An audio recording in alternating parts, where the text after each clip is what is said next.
So 10 years of Krafted, quite the achievement. Who wants to start off with what your aims were back then? Maybe you, Paul. Well, I suppose when I started Krafted, it was always going to be something that I wanted to put as much effort into as I could. Whenever I take something on, obviously I want to go into it in a big way and make it as big as possible, and obviously as successful as I can. So, I was so focused on that really from day one, to be honest. So, following on from that, I mean, obviously you started the label. How did it literally begin? What did you do first? Well, I'd actually taken 5 years out of the whole music scene, to be honest, and I realised that it was something that was missing out of my life after spending 10 years DJing full time and travelling the world and everything. So I thought, sod it, I'm going to give it a go. Started the label up. Had no idea what the hell I was doing, and it was a very steep learning curve. And to be honest with you, I've enjoyed it ever since. So you're running this label. At some point, Simon rocks up fashionably late. Probably time for Simon to pick up the story. What happened then? Yeah, it was a couple of years, wasn't it? I think Paul and I met when I was doing my radio show on Fire Radio.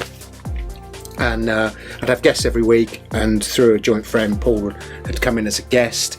We hit it off. I think I did a remix for you.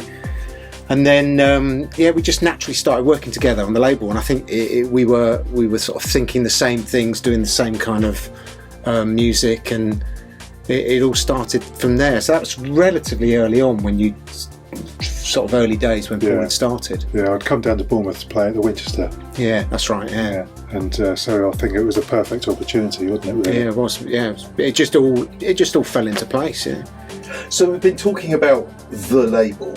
But it's not quite as simple as that, is it? There are lots of labels. So how did that all come about, and how many labels are there? There were a lot of labels. We sort of trimmed it back, didn't we? Yeah, well, Darren Braddock was there from day one, started it with me, and he was running 3 labels, and I had just the 1 label at the time.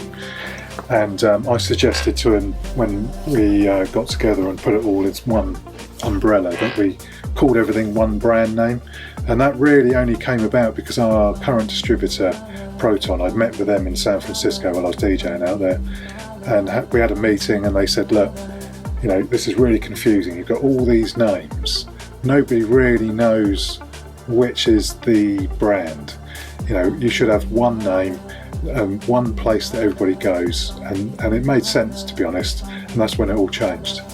So Krafted this, Krafted that. Yeah. Everybody knows what they are. Including now, Krafted Chill. So that's, if you don't mind my saying so, that's a little bit of an outlier to the other stuff that you do. How did that come about? That was down to me, where I think I said to both Darren and Paul that we needed, that I'd got these tracks together that were not on what we were doing. And how about us doing a chill album?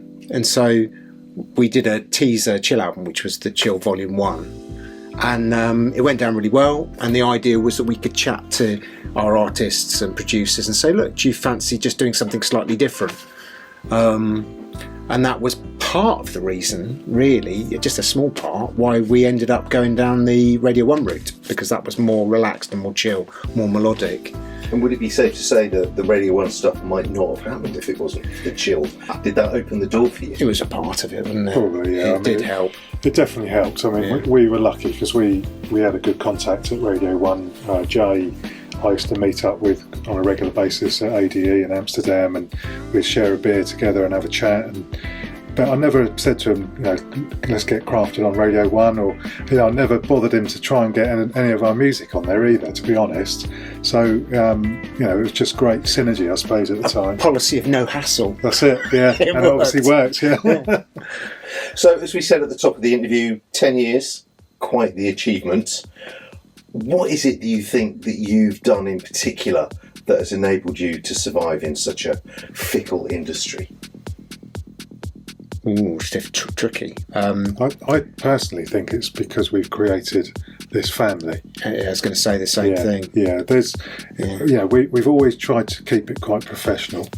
But we also have made a hell of a lot of friends through the years of running Krafted, and those people have supported us along the way big time, haven't they? Yeah, huge. You know, Simon will jump onto a stream, he'll announce it a couple of hours before, and here we are, same family, all watching. Yeah. So I think that's definitely, you know, a good thing. Is there such a thing as a typical week at Krafted? And if there is, what does it look like? No. Panic. Need to make a video. Yeah, I think it's we're very dynamic, so people are doing various things throughout each week, but it changes. I'm mainly in the studio a lot. Paul's always in the office. There's a lot of communication. Sometimes there is a quiet sort of point, but when we build up to a release, there's a lot to do. If we're planning an event or a stream or something, obviously there's lots to do, but there's no typical week really. No, I think we're lucky because we've got a good team now. You know, Fran, who's based in Paris, you know, he's beavering away all the time, listening to demos, making sure everything's sorted out in the back end of the distribution side.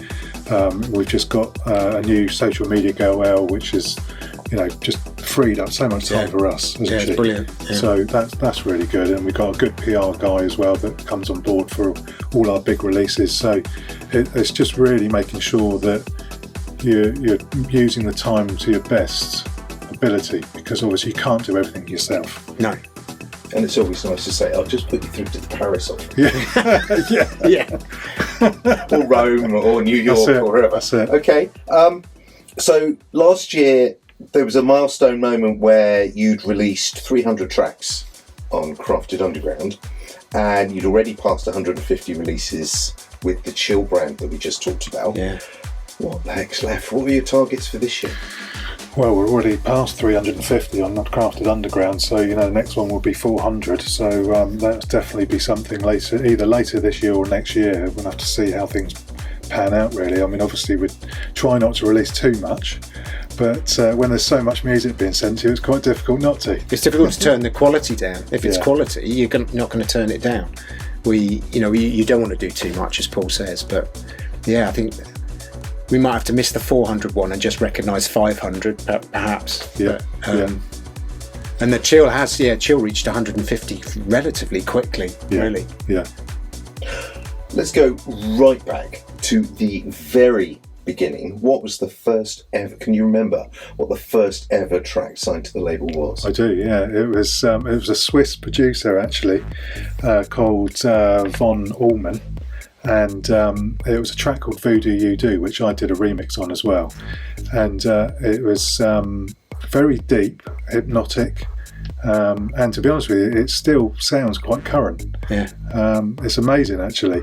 I hunted him down because when I first started, there was no demos being sent to me or anything like that. So I thought the only way I could find music was to hunt on SoundCloud. Came across this guy and asked him if I could sign it, and luckily it had hardly any listens, so it worked out really well. Okay, we're doing quite well. We haven't managed any edits yet.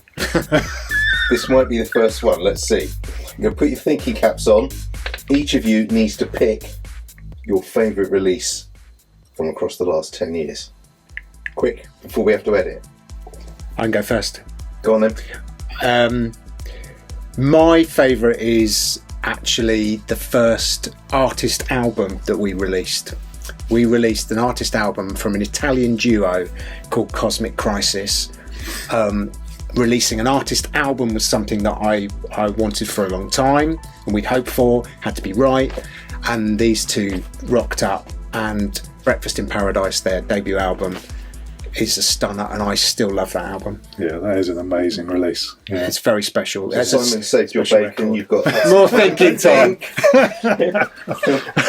What's yours? I think probably my favourite producer that's been on Krafted Underground is Nick Muir. Super nice guy, has always been there for us from day one. Yeah. And he did a track for us called Lux Eterna, which I just think is absolutely amazing. It got played by so many people, so that was brilliant to have that on our label, to be honest. Yeah, awesome. Yeah, excellent. Okay, so let's move on from the past to the future. and we'll talk about X. We're not doing that. So, to commemorate this 10-year milestone, you're launching a compilation album called X. How did you go about selecting who was going to be on that? Oh, like any compilation, it's tricky, isn't it? It's a big job. I think we both came up with some names, and then I think the trouble with the 10 years, we just didn't want to pick big names. We wanted to have a cross section, and it was getting that balance, wasn't it? Yeah, and of course Fran was in the mix with that as well. Yeah, it was the three of us basically chatting away, coming up with some ideas, and we wanted to make sure that some of those Krafted family members were part of that release as well. Yeah. And to keep it to 10 tracks. Yeah. The decision was made just to have 10 tracks for the 10 years, so that it's instantly harder. Yeah, I think we probably had about 100 from the start. Yes. So whittling it down was pretty hard, wasn't it? Very difficult job, yeah. Can you each pick a favourite? What are people going to like on X most of all? Oh, I'm not sure about picking a favourite. I think for me personally, it's very special having Wally Lopez. Yeah. Who's fantastic, and his track is exceptional, of course. I genuinely think that our very own Fran and Gilbert have smashed it out of the park with their track. That blew me away when that landed. Named after Fran's new wife. Yes. Always a good choice. Yeah. Peace and harmony in the Fran household. Yeah, his is brilliant work. I mean, I was chuffed when that came through, and chuffed with all of them. They all had to slot together, and they certainly do. Yeah. So what else have we got to look forward to on there then that Simon hasn't mentioned? Well, I think it's quite nice because there's something different with everybody. Sonia's track, amazing opener. Really, that break beat, really deep, and I think that was the perfect starting track for the album. And the feedback on that has been amazing. Yeah, it's been the most supported track on the album. People have loved that. Allies for Everyone, I was hunting him down for ages. I've been trying to talk him into doing something with me on a track, so I was really pleased when Brian said, yeah, we'll do something for you. And LJ's track, I've used that in my recent radio show, and it's the more I've listened to it, the more I've liked it. But there isn't a bad track on there. I mean, obviously we wouldn't include something that was bad. So at the end of the day, I could say every single one I can stand by and say, yeah, that's amazing. Yeah, it's a tick box really. Getting people like Moshic on the album, Robert Babicz it's just a dream. I think it's a dream selection, and I think it's a really good advert for Krafted. Yeah. I really do. So we've talked about this 10-year celebratory album X. What else are you doing to celebrate your 10-year anniversary? Cake. Go out for curry. Definitely a cake. Cake. What else are we doing? Well, there's loads of PR for it, and it's a celebration doing that, getting a chance to talk about the label and the tracks, and I think there's a lot of magazines that are going to be shouting about it. We're very proud of what we've achieved, and I think shouting about that's good. That's part of the celebration. We talked about Radio 1 briefly earlier when we referenced the Chill thing and how that might have opened a door or two. So Radio 1, not just one but two residencies on a huge radio station, absolutely huge deal for you, the spiritual home for electronic dance music. Cast your mind back. Which of you got the call, and what was it like to get the call? Pick up that phone.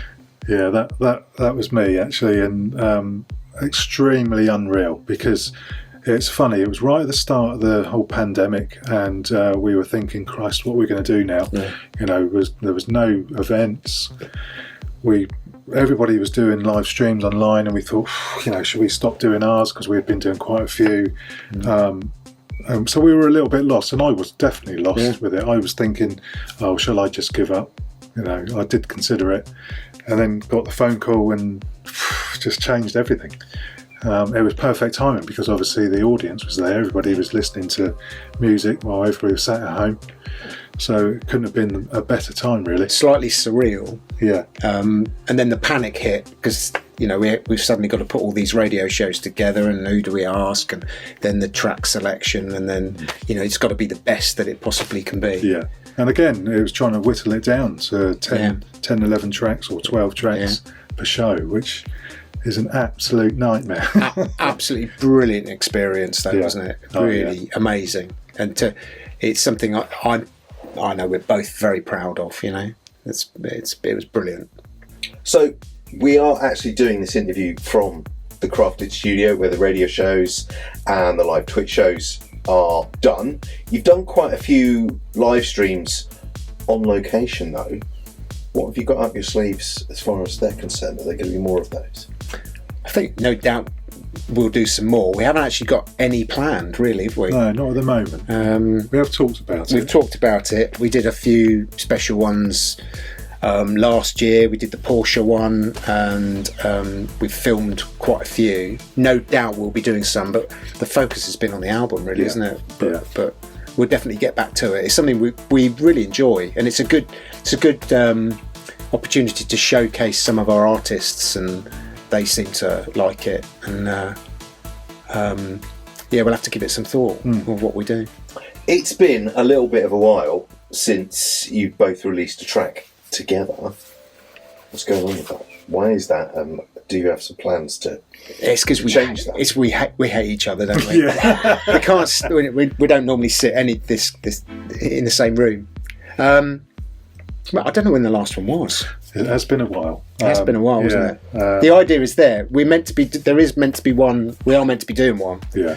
I think the next one's going to be a chill track. But it's probably for the chill side of the house rather than, because I think we both want to do something slightly different. But it's schedules, isn't it? It's getting the studio time to do it. But okay, let's wrap this up by looking as far ahead in the future as we dare. What does the future look like for Krafted? If you could achieve one thing, each of you, in the next 10 years, what do you think it might be?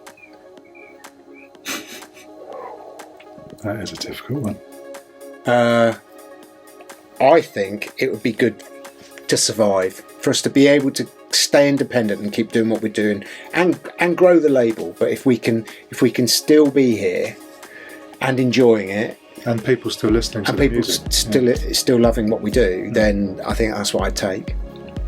Yeah, I think for us, events is not the focus. It's more about the music. So if there's an audience there and they're supporting our music, then we've achieved what we started out to achieve. Yeah. Excellent. Well, best of luck with the next 10 years. Paul Sawyer and Simon Sinfield, thank you very much. Thank you. Thank you.